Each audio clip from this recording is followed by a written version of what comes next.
So, good morning, sir. Good morning, everyone. I am Precious M. Canado, together with our group. I am Karen Hapuch Pakulanan. I am John Lloyd Taban Flores. My name is John Martin Fernandez. My name is Catherine A. Galindez. I am Maria Faith Loron Hidalgo. And we are going to present our final output in Learning Management System 2 together with its function.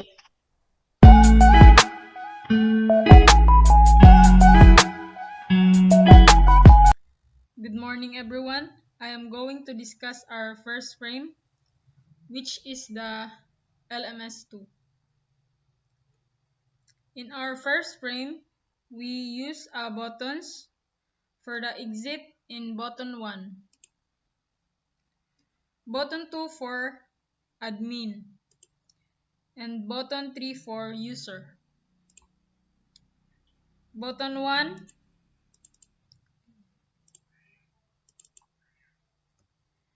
we have the codes for the function. Meron siyang declaration ng J option pane na naglalaman ng message na do you want to exit.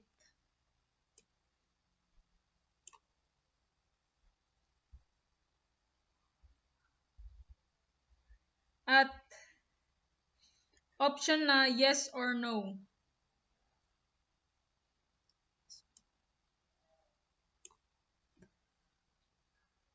Meaning pag ma-press mo yung button 1, lalabas yung J option message, at kapag press mo yung yes, the frame will be exit. Dahil sa if statement, na kapag daw nag-yes ka, i-exit siya.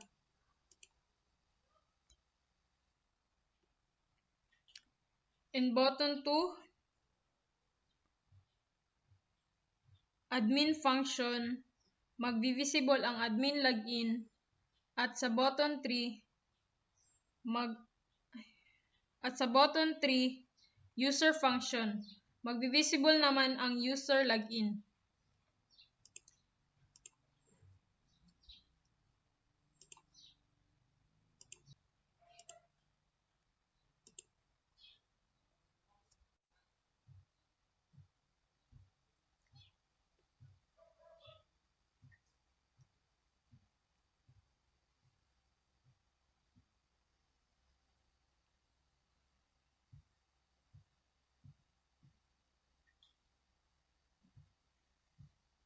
Button 1,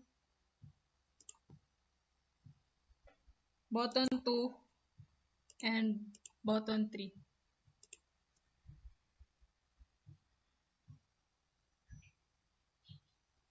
That's the process and function of the first frame. Thank you.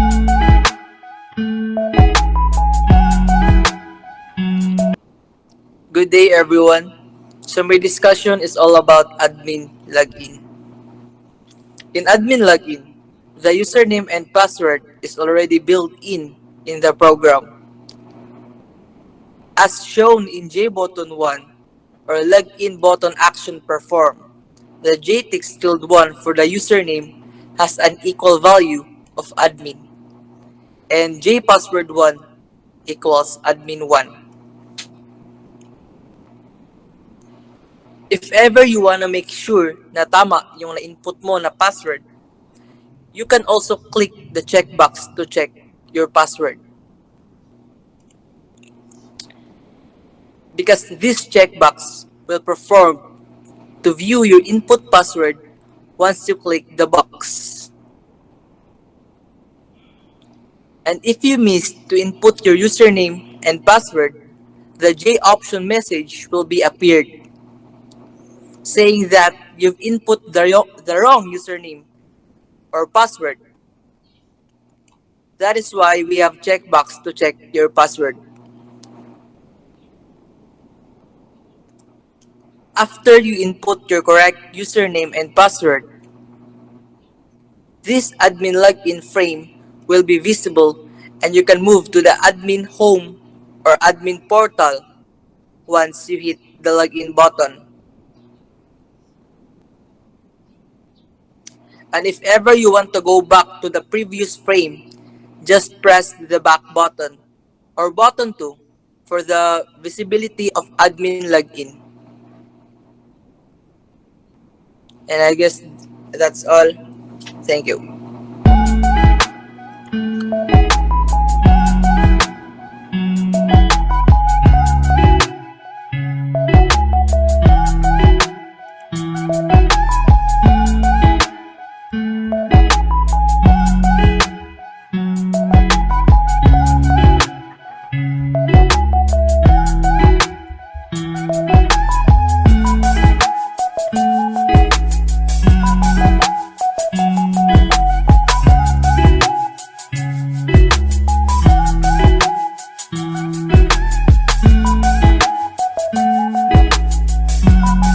Good afternoon, good afternoon everyone, and good afternoon, sir. My name is John Martin E. Fernandez, and I'm here today to talk to you about how to discuss the user login LMS2. In user login, we have user and password, which is the same concept as the admin login. Also, the values are already built in the program.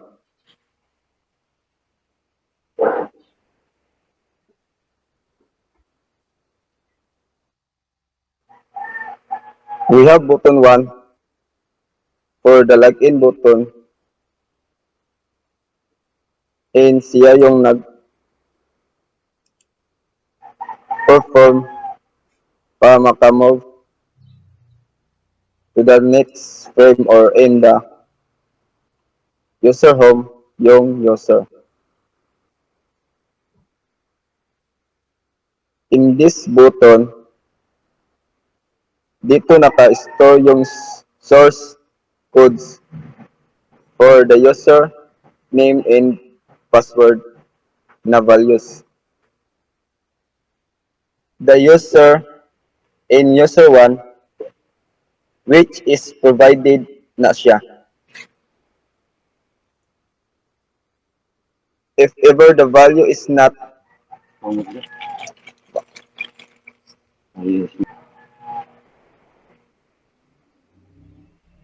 the user in user 1, which is provided na siya. If ever the value is not matched or mali yung nalagay na username or password, the G option message will be appeared saying that mali yung na-input mong username or password.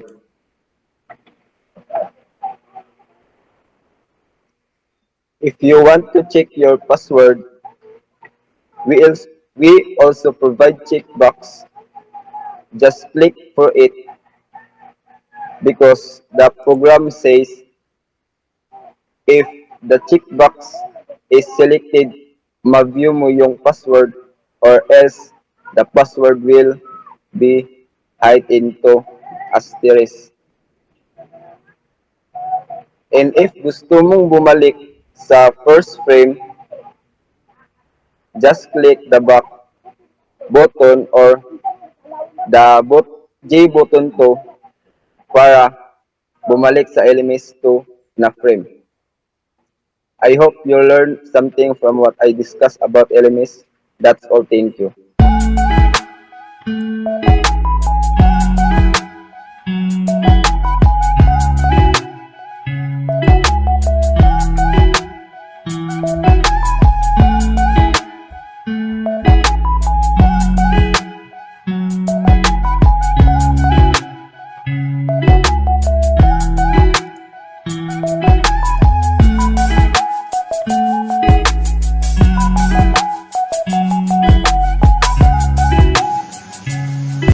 Good afternoon, sir. Good afternoon, everyone. I will going to discuss about home user, which is LMS2. And first is This is home user, which is serve as as a center of learning activities that function of student portal like profile and quiz and logout. Okay. First first button, which is to set up visible to perform first is button 1 action perform to perform action event that gpanel set to visible like uh, flag is true, and the gpanel 14 set a visible false. That, okay. Okay, next is G button to action is going to perform uh, to set a visible G panel 14 to set a visible is true, and the next is G panel 13 to set a visible false. Okay, next is G panel G panel 15 mouse to click and most event to set a visible false, and next is a quiz set visible is true. This is the function. It all is this all source of that function of home user. That's all. Thank you.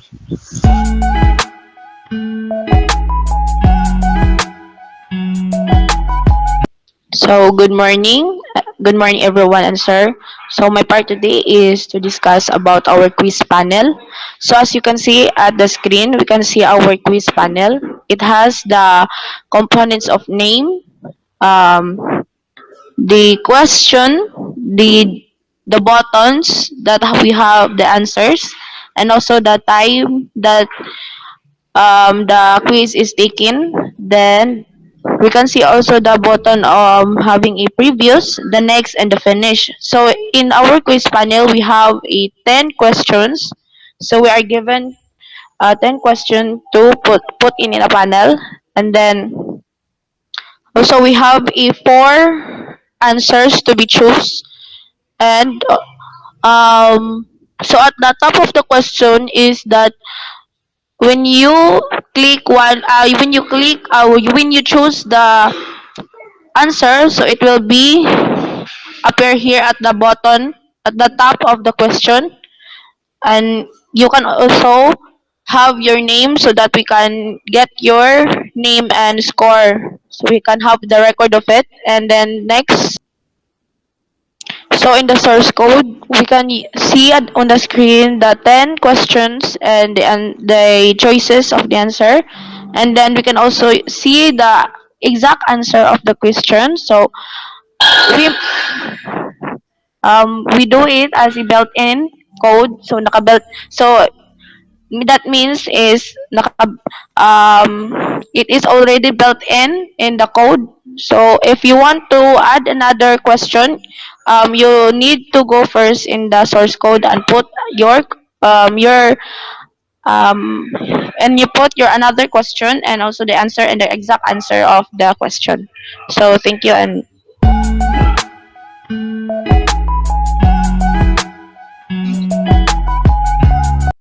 Good morning, sir. Good morning, everyone. I am going to discuss our admin home.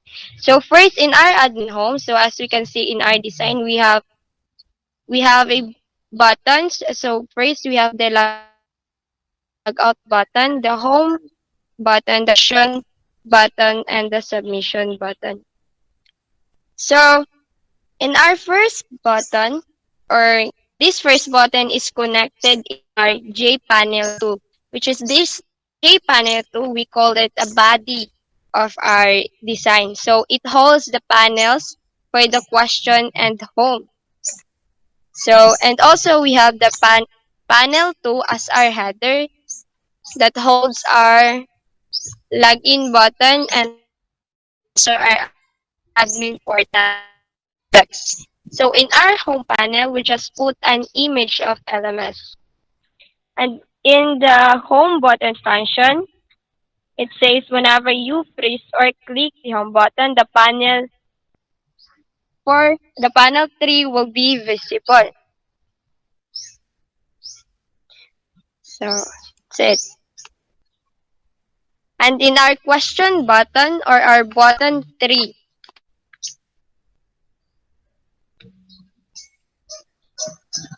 button 3. Once you press this button, a-appear yung J-panel 4 natin, which is naka-true siya. And sa loob ng panel na to, meron siyang J-table and 2 buttons for add and delete question. So, that's it.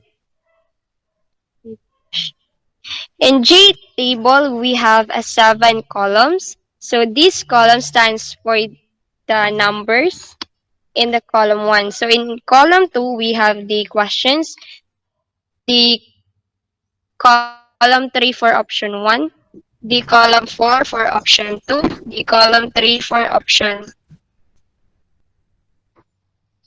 5 for option 3, column 6 for option 4, and column 7 for answer. In this J table, naka-built-in na yung values niya, which is makita po sa programs namin. So, ipapakita namin later. So, this J table values is naka-string array siya. So, ang ginawa namin, we write those methods and values and para i-supply po namin siya sa J table. So, our first button in the panel 4, we have the add button or the add question for button 6. So, in order to move to the app panel, we call the add question and set method for that table and set the button to perform and move to the add question. So, our add question, we have 6 G text field and one G text pane. So the first G text field is for the number. The text pane is for the question. The second text field is for option 1. The third text field for option 2. The fourth text field is for the option 3. And fifth text field for option 4. And the sixth text field for the answer. And also, we have the save button and the exit button. So, this save button, whenever you press this save button, so ang mas sinulat mo or inad mo na question is mapupunta siya through table. And also, the exit button. This exit button is whenever you press it, pupunta siya doon pabalik sa G panel 4 natin.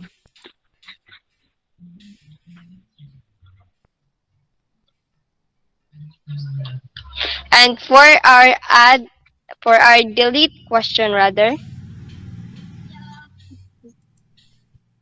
delete question.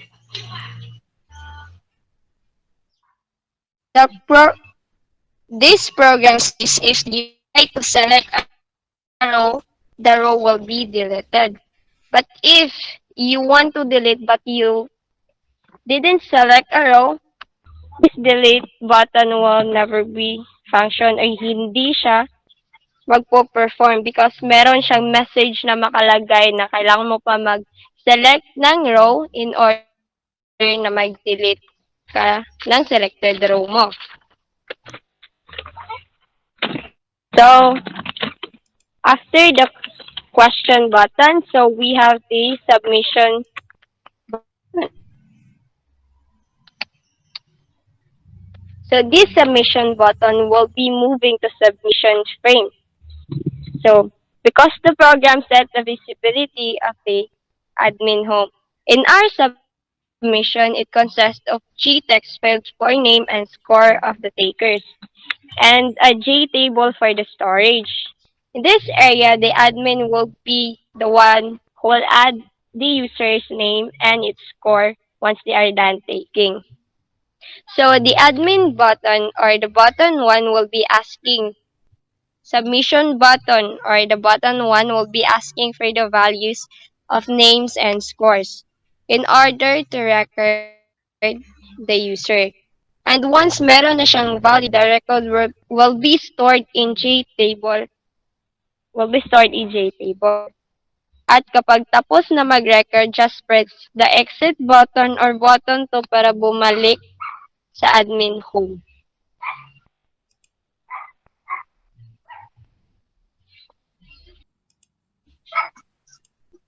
Um,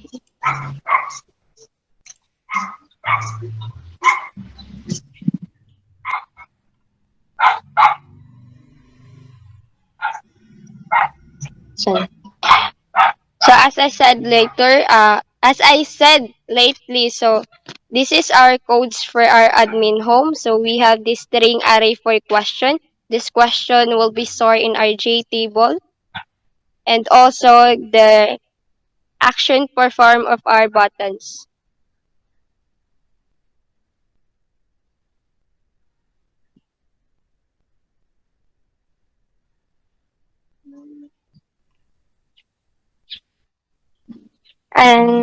And that's all for the admin home frame. Thank you.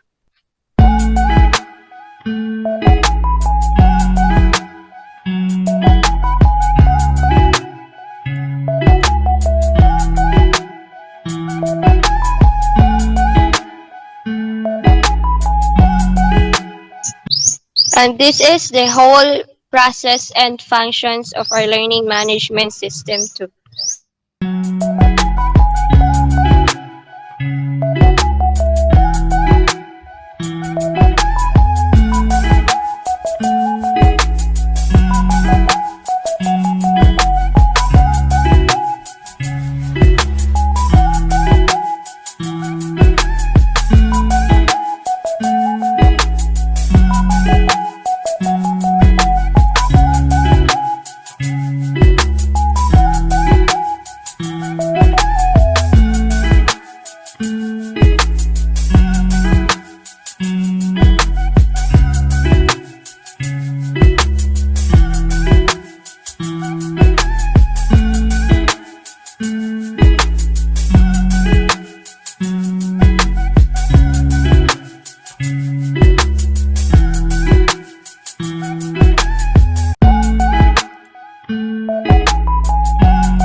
And that's all. Thank you.